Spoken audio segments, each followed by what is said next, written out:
In this module, we're going to talk about the impact on occupational performance for someone with a spinal cord injury.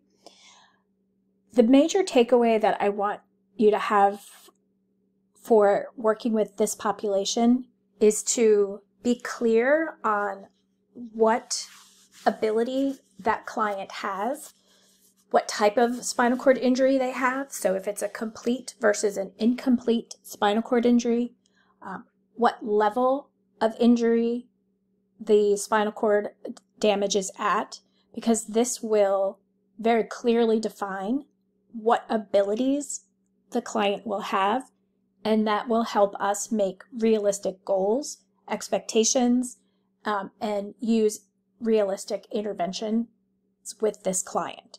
So, for example, if somebody has a complete spinal cord injury at the upper C level, so at cervical spine, it is not realistic that this person will be able to walk.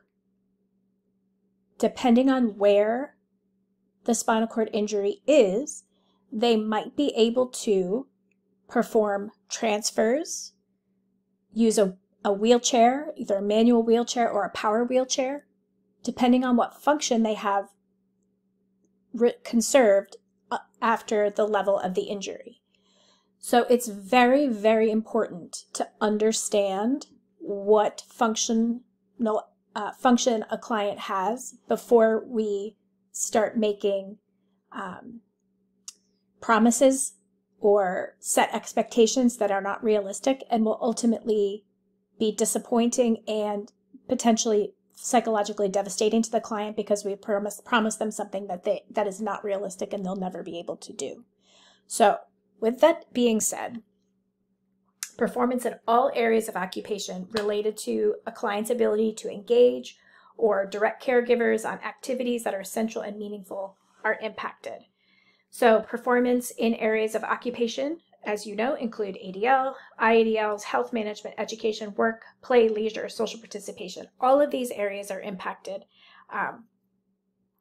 with someone with a spinal cord injury. They may not be able to physically perform these tasks, but they may be able to direct their a caregiver in how to assist them with these fundamental aspects of their daily living.